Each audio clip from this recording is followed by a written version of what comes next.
Et donc bonjour à tous et bienvenue dans une nouvelle vidéo ASMR.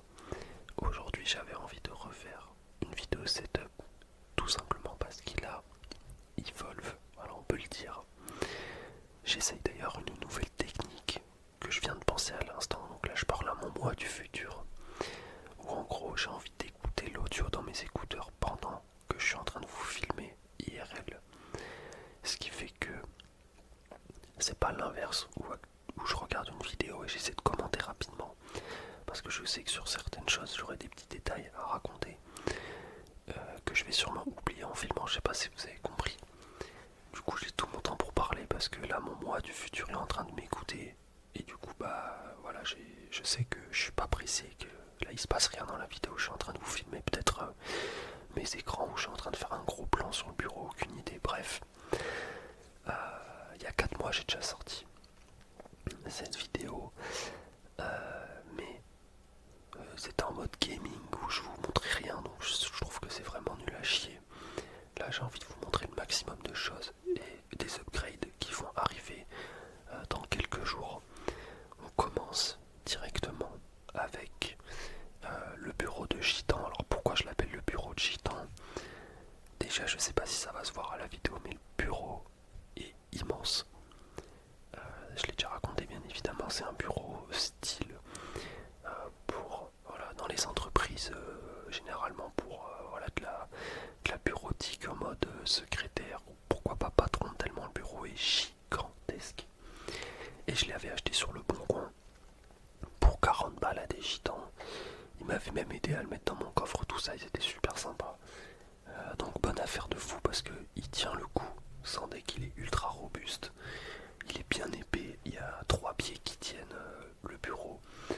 Il y a un maximum de place, ça régale même par rapport entre moi et l'écran. Il est bien gelard, donc c'est super cool. Donc voilà, 40 balles. Ensuite, on a la liseuse, enfin pas la liseuse, mais un truc pour tenir mes livres. Voilà, quand je révise, à l'époque je mettais le livre devant moi, posé.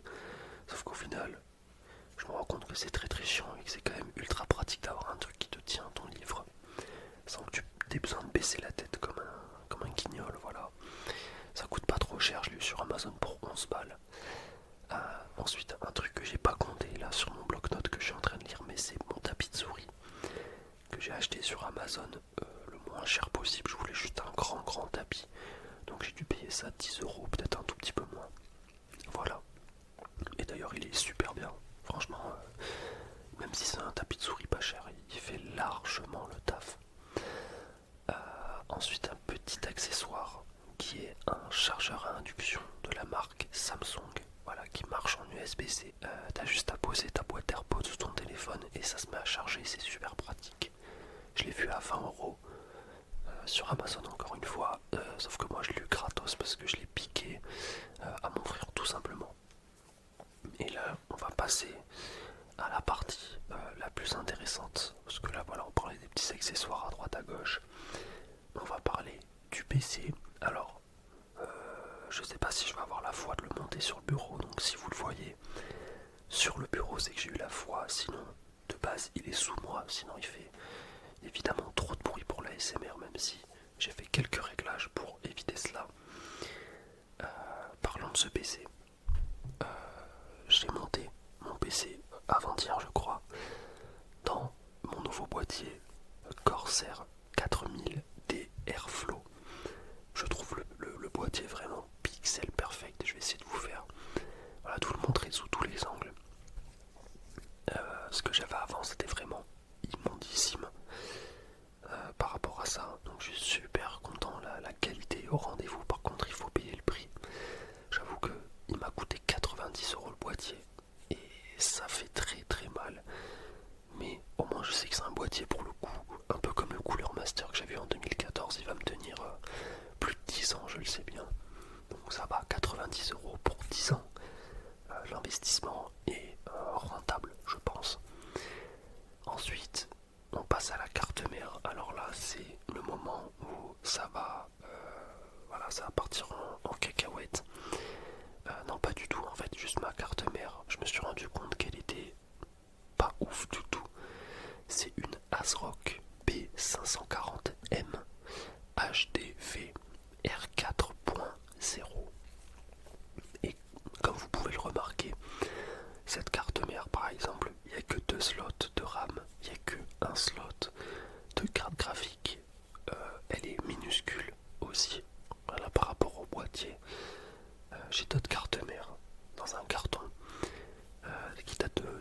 anciens PC et qui sont beaucoup plus grosses parce que c'est vraiment des cartes mères faites pour le gaming. Là, c'est tout petit.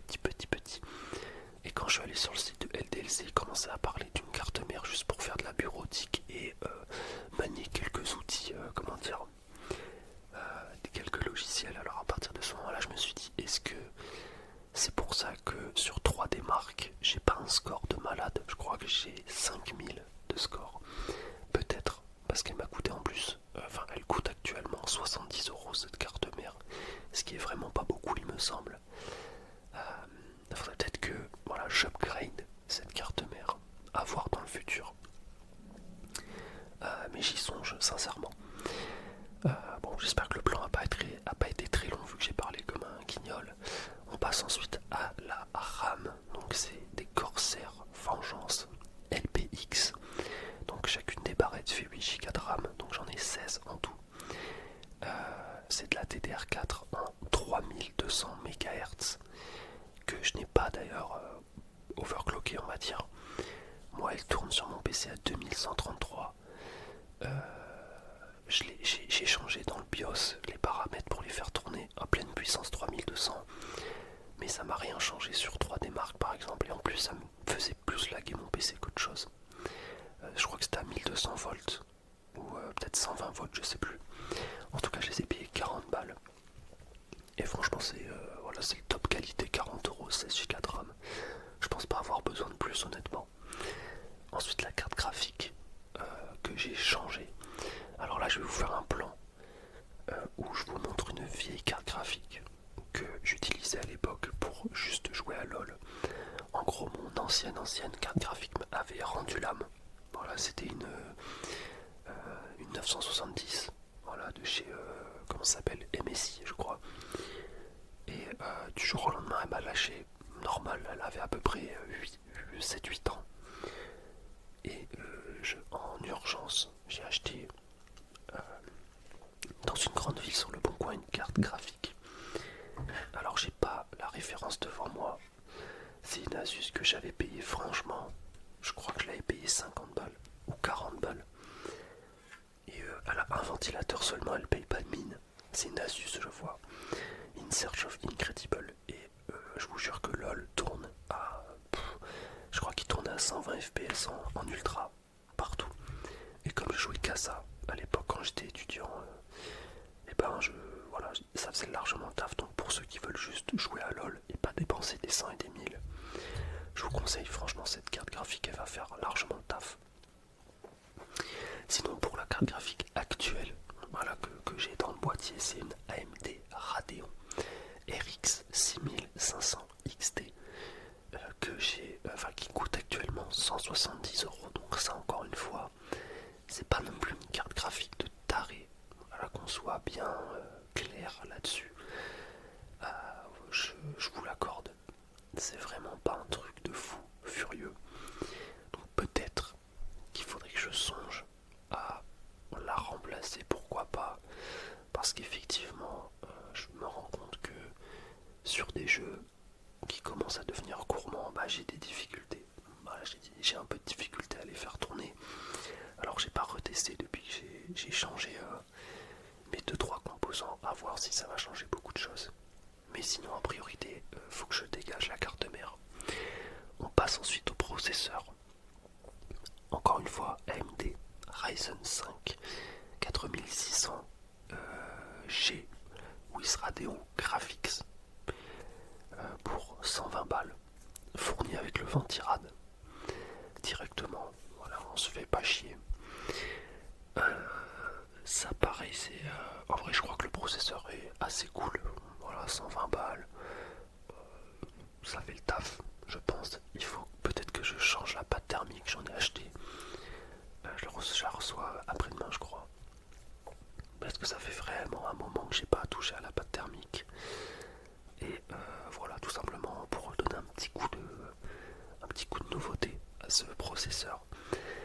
Pour l'alimentation, ça aussi je l'ai changé du coup. C'est une MSI Mag A650 BN que j'ai eu pour 55€. Je crois que c'est une 650 watts si je ne m'abuse. Peut-être 550. je sais plus. Et écoutez, elle fait largement le taf et elle fait pas de bruit. Voilà, comme mon ancienne Alim qui faisait un bruit atroce.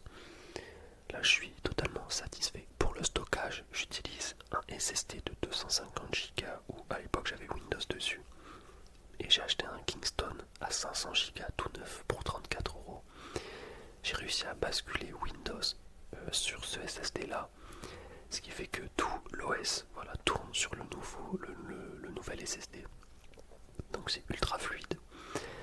Après, peut-être que vous me direz 750 Go de stockage, c'est pas dingo, je vous l'accorde, mais dans le pire des cas, je peux rebrancher mon disque dur de 2 Tera. Il y a des emplacements sur le boîtier derrière, au cas où vraiment j'en aurais besoin, mais pour l'instant ça va.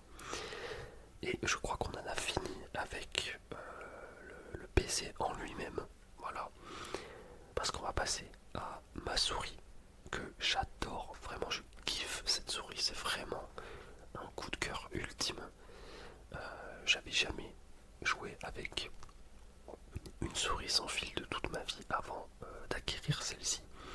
Je jouais tout le temps avec des souris Amazon à 10 balles, ou alors quand j'avais un peu de budget, je m'achetais vous savez, les Razer avec plein de boutons sur le côté pour jouer à LoL. Et dites-vous que là, cette souris, pour rien au monde, je la change vraiment, elle est parfaite. C'est une Logitech G Pro Wireless Gaming Mouse en noir du coup. Alors le prix est assez élevé, évidemment, c'est une souris sans fil. Elle tient super longtemps la batterie quand tu la charges bien, elle peut tenir franchement plus une semaine je dirais. Je l'ai payé 90 balles, mais je trouve que c'est ultra correct. Pour la qualité du produit, c'est vraiment top. En plus elle est ultra symétrique, donc elle marche pour gaucher et droitier. Il y a les boutons qu'on peut interchanger. Qu'est-ce que je peux dire de plus sur cette souris, elle est géniale quoi. Moi qui ai des assez grandes mains, je trouve qu'elle rentre parfaitement dans la paume, elle est ultra légère. Non, c'est le kiff. Franchement, c'est le pur kiff. Le clavier maintenant. Le clavier, je vous l'ai déjà présenté en vidéo.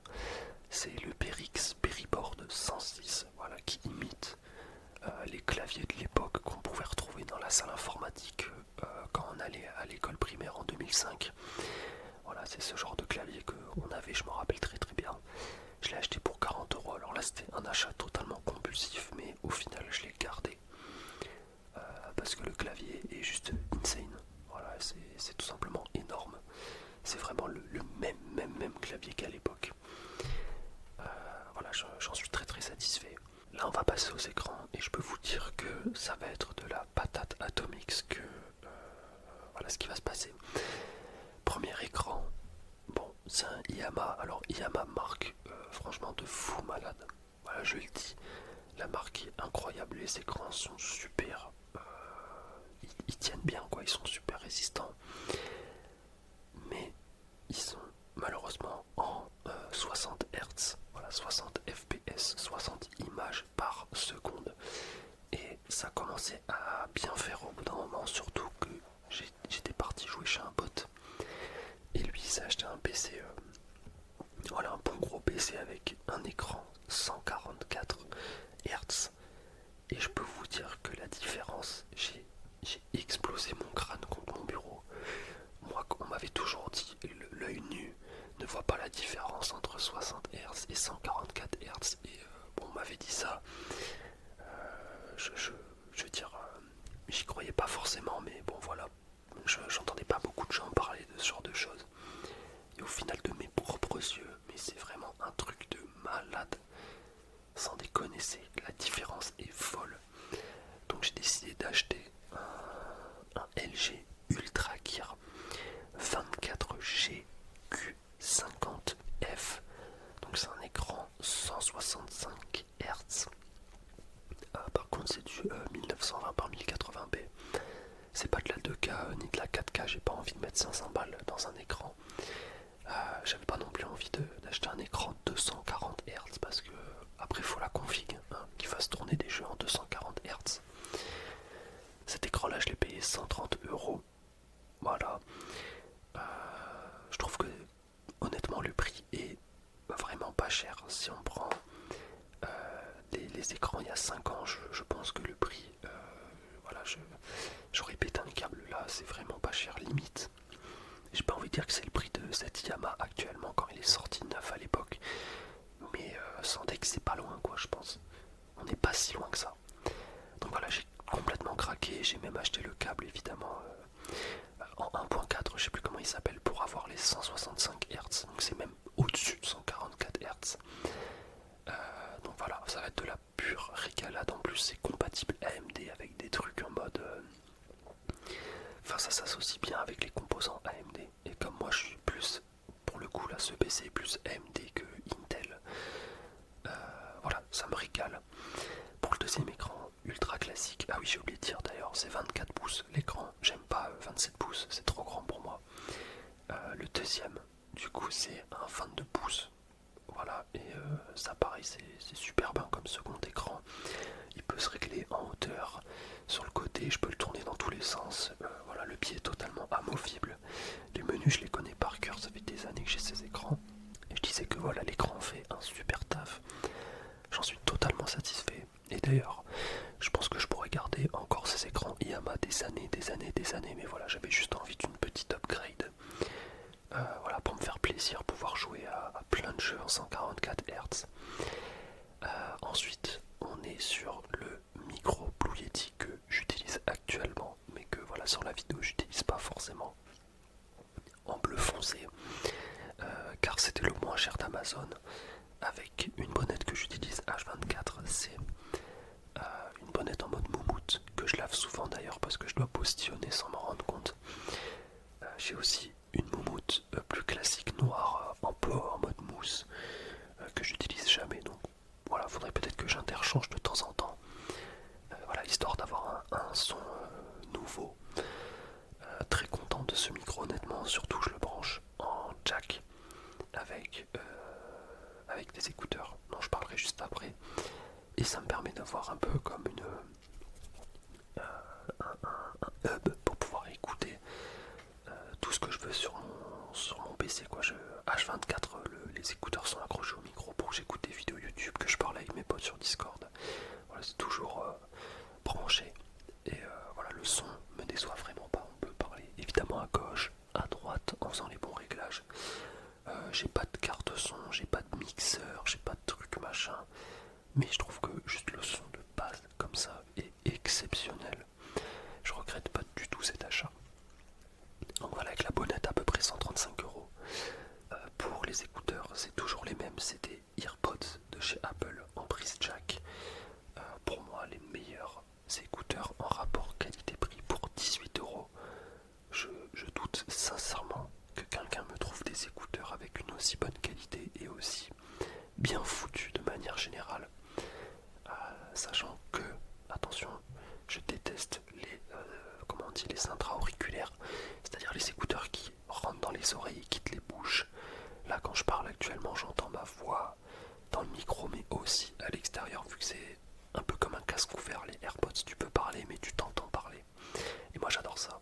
Donc voilà, pour 18€, le meilleur investissement. Et pour finir, j'ai mis une petite manette de PS4, voilà, que j'utilise de temps en temps quand je joue à Fall Guys, etc. Voilà, bon, elle date un peu, j'ai mis qu'elle coûte 25€ parce que je vais jamais mettre le plein pot sur le prix de cette manette vu la longévité qu'elle commence à avoir. Et du coup, avec tout ce setup, on est sur à peu près un petit peu plus de 1100€. Donc comme je vous ai dit en début de vidéo, je vois quelques upgrades en tête que je pourrais faire, notamment ma carte mère. J'en avais déjà parlé dans ma vidéo précédente où je disais que je laguais sur Fortnite, et je crois qu'on m'avait répondu en me disant que peut-être que mon PC ne reconnaît pas ma carte graphique et utilise celle de la carte mère. Mais j'ai regardé, etc. Non, c'est vraiment ma carte graphique actuelle qui est reconnue. J'ai même installé, comment ça s'appelle déjà? Laissez-moi voir. AMD Software Adrenaline Edition, voilà c'est ça. J'ai fait toutes les mises à jour. J'avoue que j'ai pas mis à jour mon BIOS, mais j'ai très peur parce que beaucoup parlent qu'il peut se passer des dingueries si jamais il y a une coupure de courant, etc.